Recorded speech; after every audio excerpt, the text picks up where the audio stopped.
In this video, I'm going to be showing you how to split a relatively complicated fraction up into the sum of two or more simpler fractions. This is called partial fraction decomposition, or sometimes just partial fractions. This video is going to deal with partial fractions that have a linear denominator. So although this denominator isn't linear, when we split it up into its partial fractions, the denominators will be. It is possible to end up with partial fractions that have repeated denominators or quadratic denominators, but in this video we are only looking at the linear denominators. The other ones will be covered in a separate video. So if we look at this fraction can be split up into two simpler fractions. The question is, how do we know if we can split it up? The first thing to check is the numerator has to be of a lower degree than the denominator. Now, by degree, we mean the highest power of x. So in the top, the highest power of x is 1.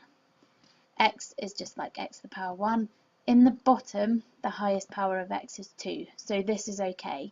If the numerator is of the same degree or higher than the denominator, that is called an improper fraction, and we have to deal with that slightly differently. We will be looking at that later on, but you need to first check before you start partial fraction decomposition.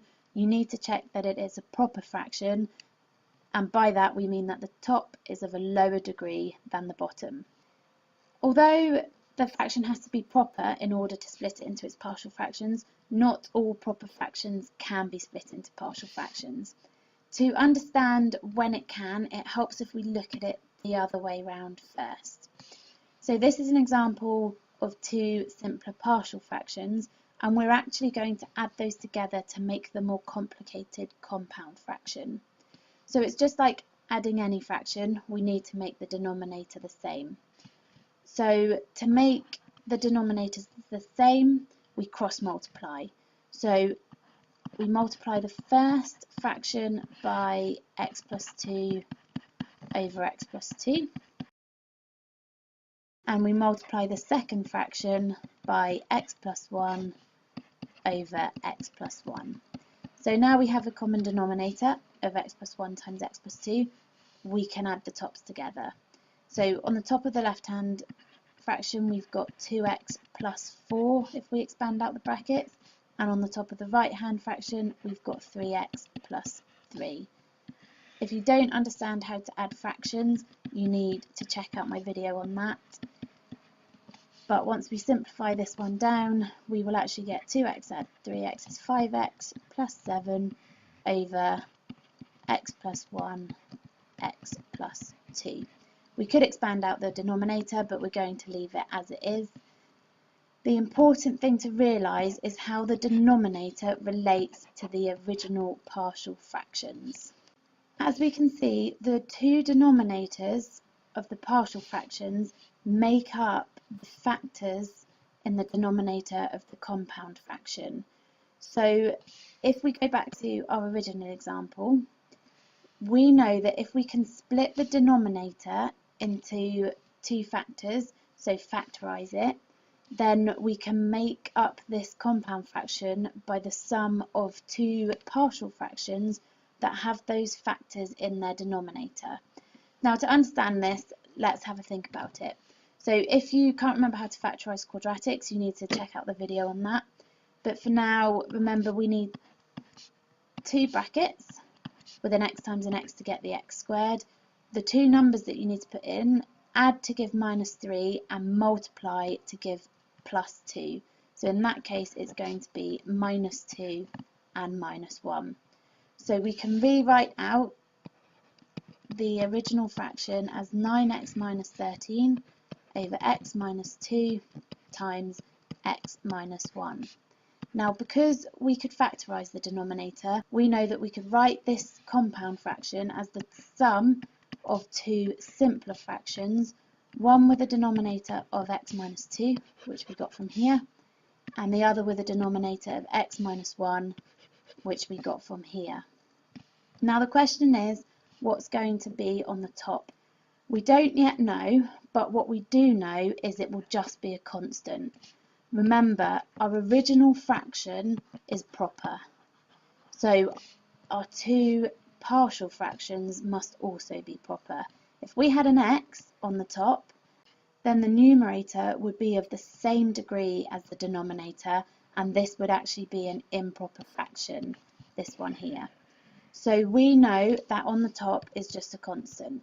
So I am going to call these constants a and b. We don't yet know what they are, but we will be able to work them out. So I've now got this equation, or it's actually an identity, because we know that we want this a over x minus 2 plus b over x minus 1 to be identical to our original fraction. By that we mean it must work for any value of x. So it's a and b that we need to find, but a and b have to be such that it works for whatever value of x we can put in. Now that comes in really, really handy in a minute, and we'll get to that. But for now, let's simplify this equation down. So with any equation that I'm solving, if there's ever a fraction on the bottom, I try and get rid of that first by multiplying through by a common multiple. In this case, it's nice and easy because these two fractions on the right, the denominators are made up of the factors of the denominator on the left. So we can just multiply everything through by x minus 2 times x minus 1.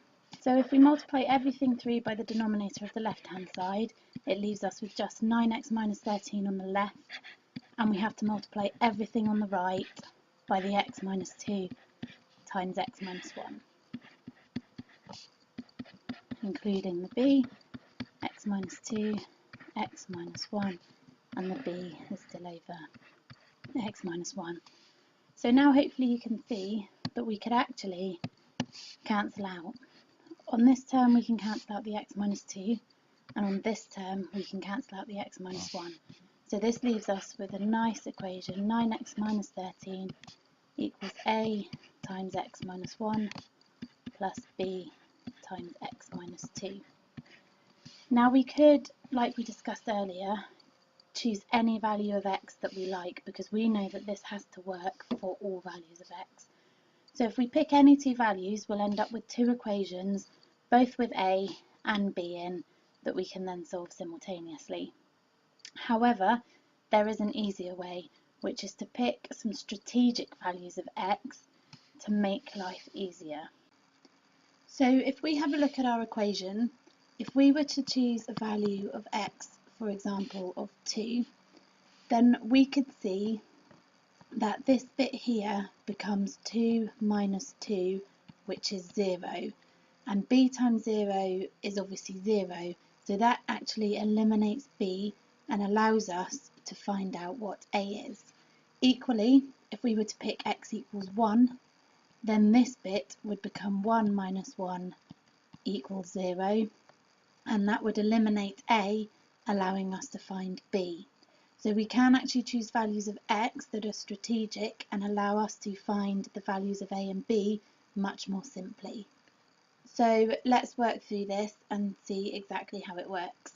So if I let x equals 2, I get 9 times 2 is 18 minus 13 equals a times 2 minus 1 plus b times 2 minus 2.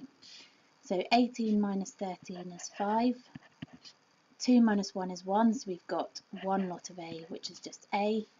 And 2 minus 2 is 0, so the b term disappears. That leaves us with our answer for a, which is a equals 5. So if we then choose x equals 1, we get 9 times 1, which is 9, minus 13 equals a times 1 minus 1 plus b times 1 minus 2. 9 minus 13 is minus 4. The a term disappears because 1 minus 1 is 0, and we have 1 minus 2, which is minus 1 lots of b, so minus b. If minus 4 is equal to minus b, then b must be 4. This has now given us the two values that we need for the numerators in our partial fractions. So if we go back to our original workings, we now know what a is and what b is, so we can split our original fraction down into its two partial fractions. So we knew that we could break down our partial fraction into a over x minus 2 plus b over x minus 1, and we now know that a is 5 and b is 4. So this is our final answer here, and it is our compound fraction, the 9x minus 13 over x squared minus 3x plus 2, broken down into two simpler fractions. Now, you may have originally done it the other way round and had a over x minus 1 and b over x minus 2. If you had done that, you would have ended up with the same answer, because instead of having a as 5 and b as 4, you would have had a as 4 and b as 5. Now, this is exactly the same answer as what we had written down a second ago, because the order of addition doesn't matter. It doesn't matter if you had 2 add 3 or 3 add 2, the answer is 5. So whether you've ended up with 5 over x minus 2 plus 4 over x minus 1, or the way we've got it written down here, it is the same answer. It doesn't matter if you initially have your a's and b's the other way round, they will come out correct in the end. Now, as with any question, it's best to double check your answer if possible. So we're just going to double check that our values of a equals 4 and b equals 5 were correct. So this was our answer. This was our original fraction, our compound fraction, and we split it up into 4 over x minus 1 plus 5 over x minus 2. So to check that they're the same, we need to actually do the addition, which means that we need to get the denominators equal. So we need to multiply 4 over x minus 1 by x minus 2 over x minus 2. And again, if you need some revision on how to add fractions, then you need to go back and look at that. And we multiply the second fraction by x minus 1 over x minus 1. So now if we expand out the top of our left-hand side fraction, we've got 4x minus 8. And if we expand out the top of our right-hand side fraction, we've got 5x minus 5. Now I know I can add them together because the denominator is the same. And if I expand out my denominator, I've got x times x, which is x squared, x times minus 2, minus 2x, minus 1x, plus 2. So if I simplify that down, 4x plus 5x is 9x, minus 8 minus 5 is minus 13, and that's all over x squared minus 3x plus 2. So we know that our two partial fractions up here were correct, because when you actually perform the addition, it gives you what you started with in your original equation. So hopefully you understand how that works. So now pause the video and have a go for yourselves at breaking this compound fraction down into its partial fractions. So pause the video and I'll give you the answer in a second. So we start by factorising the denominator. So x squared minus x minus 6 factorises into x minus 3 times x plus 2. So we now know that we can split this into two partial fractions, a over x minus 3 plus b over x plus 2.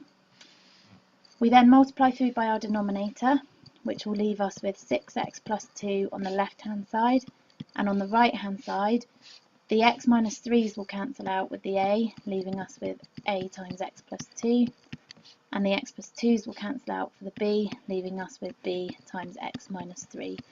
I have skipped out a line of working here. Hopefully you can see where this comes from. If you can't, have a look back at the earlier example to see where this bit comes from. So we now need to pick our strategic values of x.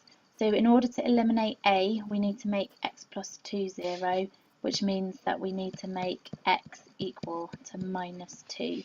So if we let x equals minus 2, on the left hand side we'd have minus 12 plus 2, and that would equal a times minus 2 plus 2 plus b times minus 2 minus 3. Minus 12 plus 2 is minus 10, the a term is 0, and we'd have minus 5 lots of b. Divide both sides by minus 5 gives us b equals 2. For our other strategic value, we want to make the b term disappear, we want to eliminate b, so we need to let x equal 3. So if we let x equals 3, on the left hand side we'll have 18 plus 2, and on the right hand side we have a times 3 plus 2 plus b times 3 minus 3. 18 plus 2 is 20. We'd have 5 lots of a and the b term would disappear. So dividing both sides by 5 tells us that a equals 4. So our final answer, we know that a is 4. So a, 4 over x minus 3. B is 2, so b over x plus 2. You may have done it the other way round. You might have had a over x plus 2 plus b over x minus 3. However, your a and b should have turned out the opposite to mine, so you would still end up with the same answer. As long as the 4 is over the x minus 3 and the 2 is over the x plus 2, then the answer is correct. So now let's see what happens if the fraction is improper. So in this case, the numerator is not of a lower degree than the denominator, so we cannot yet do partial fraction decomposition. But we could actually divide the numerator by the denominator. So if we do that first, that would then give us a quotient, a whole number, and a remainder, which would be a proper fraction that we can then decompose. So if you haven't yet looked at the video or know how to do polynomial division, then I would advise looking at that. But for now, let's go ahead and do it. So we need to know how many x squareds go into 2x squared. Well, that's 2, so that goes in our units column, our constants column, and then 2 lots of x squared plus 2 lots of 3x is 6x plus 2 lots of 2. So we've multiplied our whole divisor by 2. Take that away, gives us 7x plus 10. So we can't fit any more x squareds into 7x plus 10, so that is now our remainder. So you can see now that we have got a quotient, the 2, which for now we can just ignore and come back to that later, and a proper fraction that we can now decompose. So we can now do partial fraction decomposition on the remainder as we did before. So 7x plus 10, and we need to factorise the denominator, which would be x plus 1, x plus 2. So we know that we can split this fraction up into a over x plus 1 plus b over x plus 2. Multiply 3 by the denominator, leaves us with 7x plus 10 on the left. The x plus 1's cancel out with the a term, leaving us with x plus 2, and the x plus 2's cancel out on the b term, leaving us with x plus 1. We then choose our strategic value, so to eliminate a, we pick x equals minus 2. So if x is minus 2, we have minus 14 plus 10 equals a times minus 2 plus 2, which is 0, plus b times minus 2 plus 1. So minus 14 plus 10 is minus 4. The a term disappears, and we've got minus b, so b is 4. To eliminate b, we choose x equals minus 1 to make the x plus 1 0, and that would give us minus 7 plus 10 on the left hand side of the equation, equal to a times minus 1 plus 2 plus b times minus 1 plus 1. So minus 7 plus 10 is 3, leaving us with 1a minus 1 plus 2 is 1, and the b terms disappear, so a is 3. So we can go back and rewrite out our full equation with 3 instead of a, so our 3 would go on top of the x plus 1, and 4 instead of b, so 4 is over x plus 2. Don't forget though, this bit was just our remainder, so 3 over x plus 1 plus 4 over x plus 2 was our remainder decomposed. So if we go back to our original question, the answer is 2 plus that remainder. So 2 plus 3 over x plus 1 plus 4 over x plus 2. And this here is equivalent to our original question up here. So now it's your turn. Pause the video and have a go at these two questions, and I will give you the answer in a second. Question number 1, the denominator is already factorised for us, so we know that that is going to equal a over x minus 1 plus b over x plus 2. So multiply through by the denominator, leaves us with 2x plus 2 and on the a terms the x minus 1's cancel out, leaving us with x plus 2, and on the b terms the x plus 2's cancel out, leaving us with x minus 1. So if we want to eliminate a, we need x to be minus 2 to make x plus 2 0, and if x is minus 2, that gives us minus 4 plus 2 on the left hand side, and a times minus 2 plus 2 plus b times minus 2 minus 1, which gives us minus 2 equals minus 3b. So b is actually 2 over 3. Now leave it as a fraction, that is okay, we will come back to that in a second. To eliminate b, we want to choose x equals 1. That will give us 2 plus 2 equals a times 1 plus 2. So 4 equals 3a, because the b term disappears, remember, and we get a equals 4 over 3. So our b is 2 over 3 and our a is 4 over 3. So if we think back to our original partial fractions, what that means, a being 4 over 3 means the 4 goes on top and the 3 is underneath with the x minus 1. So we've got 4 over 3x minus 1 plus b, which is 2 over 3, and the 3 goes down with the x plus 2. So our final answer is 4 over 3 lots of x minus 1 plus 2 over 3 lots of x plus 2. Question 2 then is improper, which means we actually need to divide it first. So we are going to do a little bit of polynomial division and divide the x squared plus 3x plus 6 by the x squared plus 4x plus 3. So we can actually only fit it in once. Take it away, so take away x squared plus 4x plus 3, which is one lot of our divisor. That leaves us with 3x take away 4x is minus 1x, 6 take away 3 is 3. So we've actually got minus x plus 3, which I'm going to write as 3 minus x over our divisor x squared plus 4x plus 3. So we now can do partial fraction decomposition on our remainder. So our remainder is 3 minus x over the x squared plus 4x plus 3, which can be factorised into x plus 3 times x plus 1. So we know that we can split that down into a over x plus 3 plus b over x plus 1. Again, you may have your a and b the other way round to me, but it should all work out in the end. So multiply through by our denominator gives us 3 minus x times a times x plus 1, because the x plus 3's cancel out, and b times x plus 3. So for our strategic values, we're going to pick x equals minus 1, which gives us 3 minus minus 1, which is 4. The a term disappears, and minus 1 plus 3 is 2b. So b equals 2. For our other value, we're going to pick x equals minus 3. So 3 minus minus, so add 3 is 6. Minus 3 add 1 is minus 2a, and the b term disappears. So divide both sides by minus 2 and gives you a is minus 3. So because my a term is minus, for my answer I am actually going to write the b term first. So my b is 2 and the b goes over the x plus 1. It's important you put them over the right thing.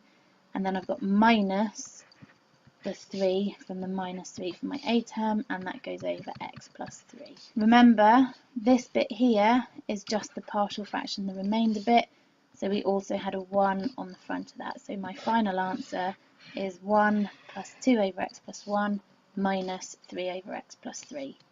Let's do another example then that's slightly more tricky. The principle is exactly the same, but this time we can split it into 3 partial fractions because we've got 3 factors on the bottom. So you always need 1 partial fraction for each factor. Now it's worth pointing out at this point that you can't always factorise the bottom, which means that you can't always do partial fraction decomposition. You can only do it when you can factorise the bottom, and in that case you need 1 partial fraction for each factor. So you could end up with 4 or more partial fractions. In this case it's going to be 3. So we can split this into a over x plus 1 plus b over x plus 2 plus c over 4x plus 1. So this time we've got 3 partial fractions we're splitting into. But we do the same thing. Multiply through by the denominator of the left hand side gives us 15x squared plus 28x plus 10 equals a. The x plus 1 terms will cancel out, but we still have the x plus 2 and the 4x plus 1. And then with our b term, we have the x plus 1, the x plus 2's will cancel, and we have the 4x plus 1, and then plus our c times x plus 1 and x plus 2, and the 4x plus 1 will cancel out. So now for our strategic values of x, we can pick values that actually eliminate 2 at a time. So if we pick x equals minus 2, that would eliminate a because this bit would become 0, and c because this bit would become 0.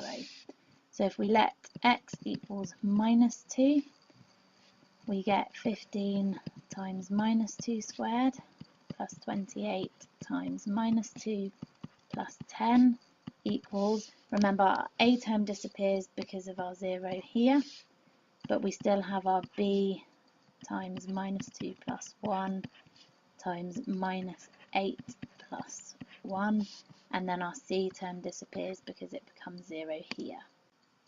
So if we work out what this is, minus 2 squared is 4, plus 4, so 15 fours is 60, minus 2 lots of 28, which is 56, plus 10 equals b times minus 2 plus 1 is minus 1, and then minus 8 plus 1 is minus 7. So 60 minus 56 is 4, plus 10 is 14, equals b times minus 1 times minus 7 is plus 7, so 7b, divide both sides by 7 gives us b equals 2. So now if we want to make b to 4x plus 1 bracket 0, we would need x to be minus a quarter. So if x is minus a quarter, that would eliminate our a and b terms and allow us to find c. So on the left hand side of the equation we'd have 3 lots of minus a quarter squared plus 28 lots of minus a quarter plus 10, and on the right hand side the a and b terms would be eliminated, and we'd have c times minus a quarter plus 1 times minus a quarter plus 2. Now if you're not sure how to work that out, you need to revise a bit of fractions, but I am just going to give you the answer to the left and right hand sides. So the left hand side works out as 63 over 16, and that is equal to 21 over 16c. So that leaves us with 63 divided by 21, c equals 3. Finally, we make the x plus 1 terms disappear by letting x equal minus 1. That will eliminate our b and c and allow us to find a. So we have 15 lots of minus 1 squared plus 28 lots of minus 1 plus 10, and that will equal to a times minus 1 plus 2 times minus 4 plus 1. So the left hand side works out as minus 3, and that gives us a times 1 times minus 3, so minus 3a, and therefore a equals 1. So going back to our original partial fractions, a is 1, b is 2, and c is 3. So our final answer is 1 over x plus 1 plus 2 over x plus 2 plus 3 over 4x plus 1. So your turn, pause the video and see if you can work out the answer to this question. So we start off by splitting it into our 3 fractions, a over x plus 1 plus b over x plus 2 plus c over x plus 3. Multiply it out, leaves us with the 4x squared plus 16x plus 14 when we multiply through by the denominator. A times x plus 2 x plus 3 plus b times x plus 1 x plus 3 because the x plus 2's cancel out, plus c times x plus 1 x plus 2 because the x plus 3 terms cancel out.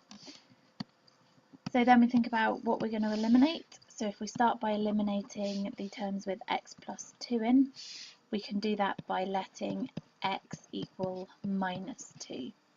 So that would leave us with just our b's to calculate b. So 4 times minus 2 squared plus 16 times minus 2 plus 14 equals b, because the a term cancels out, so b times minus 2 plus 1 times minus 2 plus 3. So that gives us 4 times 4 is 16, minus 16 plus 14 is minus 2, and on the right hand side we've got b times minus 1 times plus 1, so minus b, which tells us that b equals 2. Now let's get rid of our terms with x plus 3 in, which will leave us with our c.